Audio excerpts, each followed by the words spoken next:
Nathan stops his truck and steps into the quiet yard.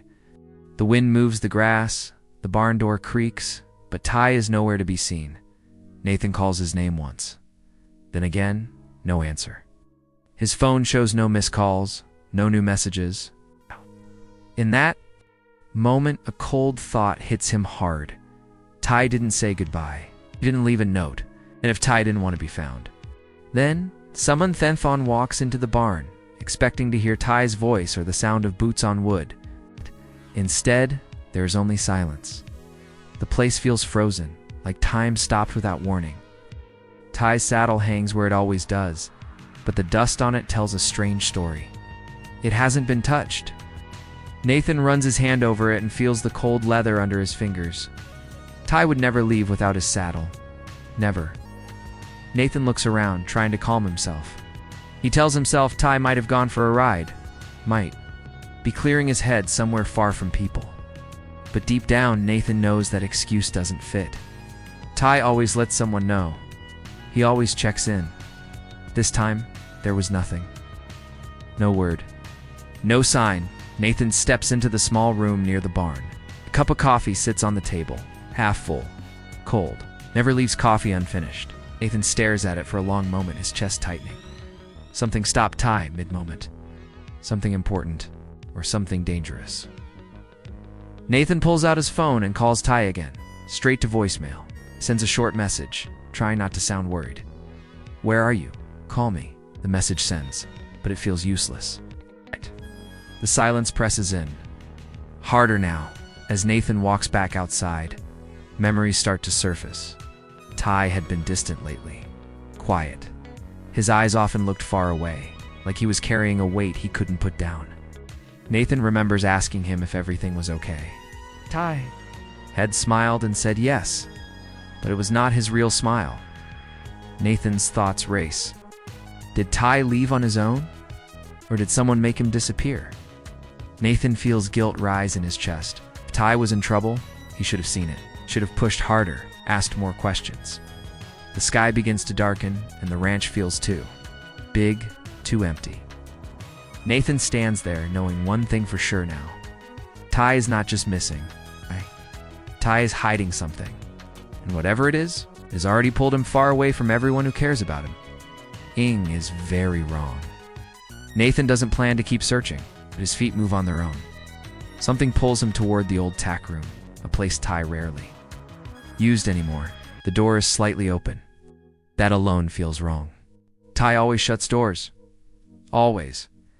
Nathan pauses before stepping inside, his heart beating faster, like it already knows what his eyes are about to see. The room smells of leather and dust.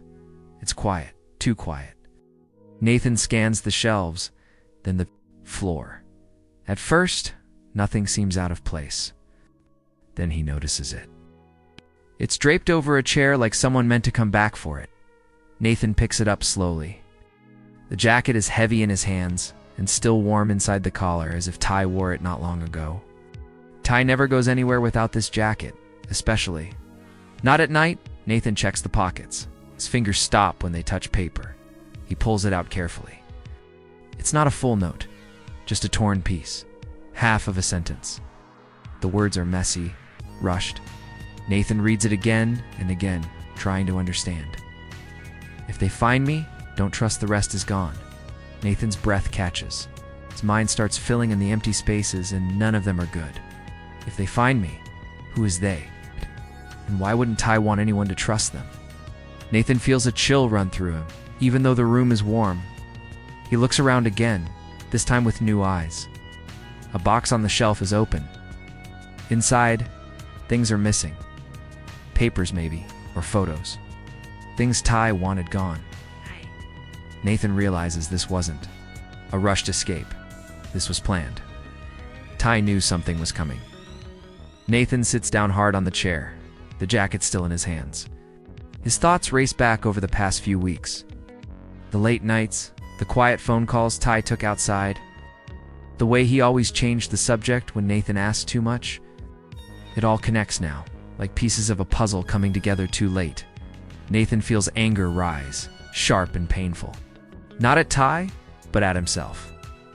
Ty was scared, and he said nothing. Maybe he was trying to protect everyone. Or maybe he didn't trust anyone enough to help. Nathan stands up, decision clear in his eyes. This search is no longer about finding a friend who wandered off.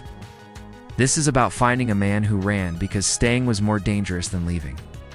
And whatever Ty is mixed up in, it's bigger than Heartland. Nathan folds the jacket carefully and holds on to the torn note. One thing is certain now. Ty didn't disappear by accident. He left a warning behind. And Nathan is about to step straight into the danger Ty was trying to escape.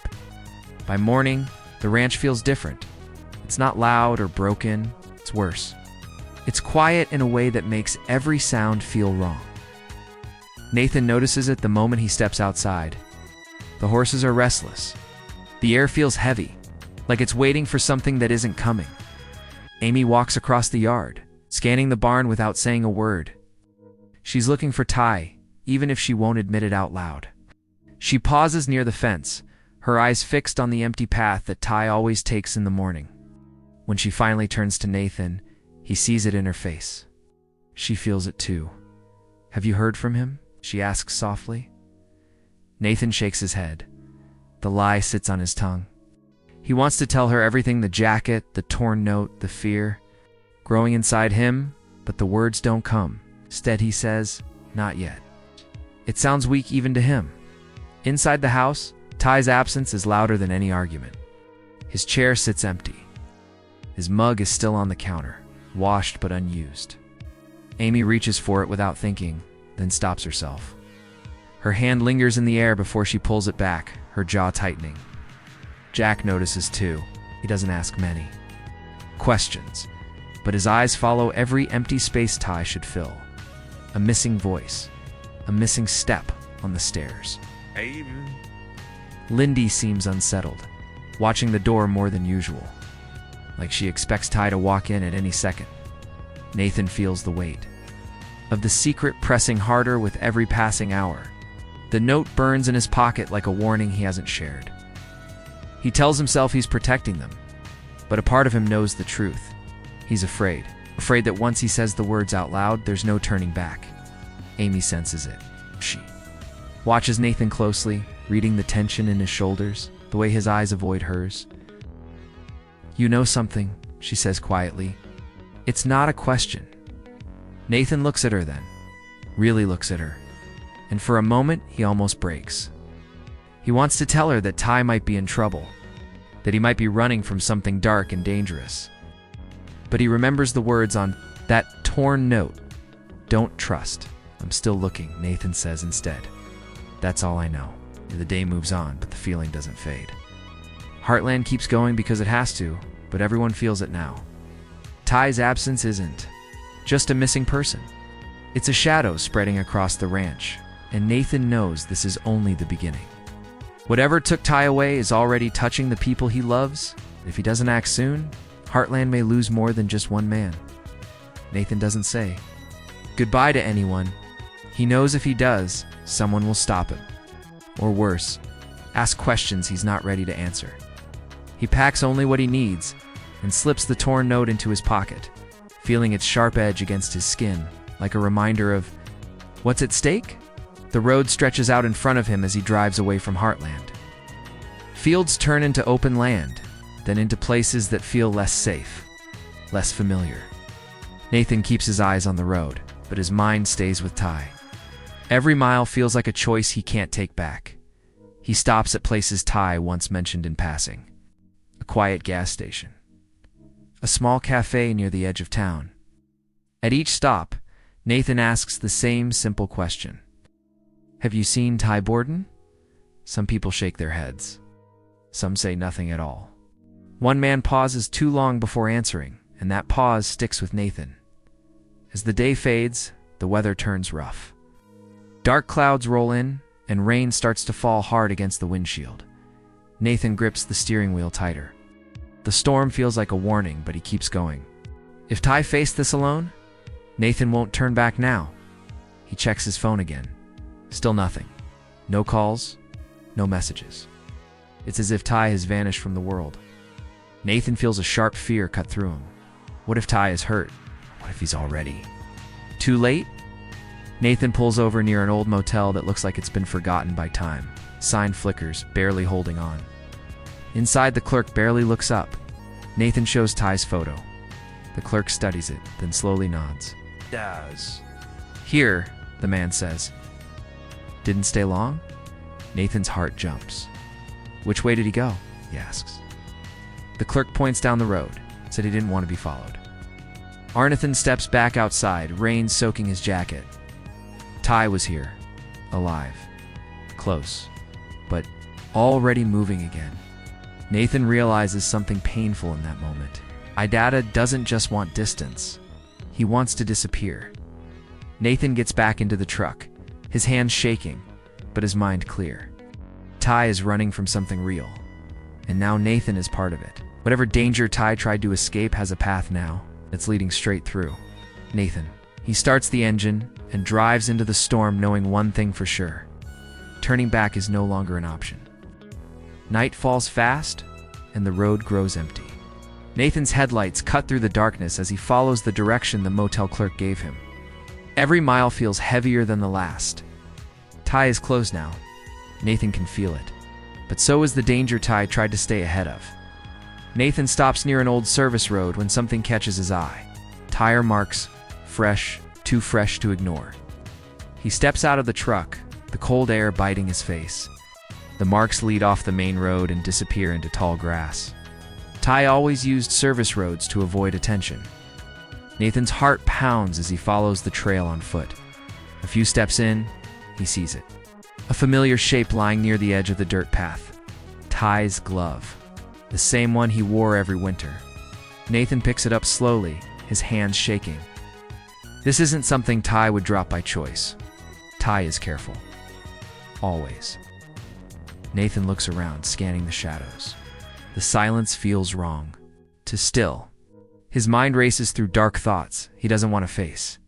If Ty dropped this here, something forced him to stop. Something unexpected nearby, the dirt is disturbed. Footprints. More than one set. Nathan kneels down, studying them. One pair is Ty's, the others are not. They are heavier, wider. Nathan feels a cold fear settle deep in his chest. This isn't a man running away on his own terms. This is a man who was cornered. Nathan's thoughts jump back to the torn note. If they find me? The words echo in his head, clearer now than ever before. Ty knew someone was coming. He just didn't know when. Nathan stands up, gripping the glove tightly. Anger mixes with fear. Ty trusted him enough to leave a warning, even if it was broken and unfinished. And now that warning has led Nathan straight to the truth. Headlights appear in the distance. Not Nathan's truck. Someone else is coming. Nathan steps back into the shadows, his heart racing. Whoever is out here might be the same people Ty was running from. As the lights draw closer, Nathan realizes something chilling. Ty didn't disappear to protect himself. He disappeared to protect everyone else. And now, by following him, Nathan may have just put himself in the same danger Ty tried to escape. The engine noise grows louder, and Nathan understands. Too late, he was never supposed to find this place. The headlights pass without stopping, fading into the distance like a bad memory that refuses to leave. Nathan waits long after the sound is gone, his body tense, every nerve on edge. When the silence finally returns, it feels even heavier than before. Nathan moves carefully now, deeper along the service road. His eyes stay low, searching the ground, the trees, anything out of place.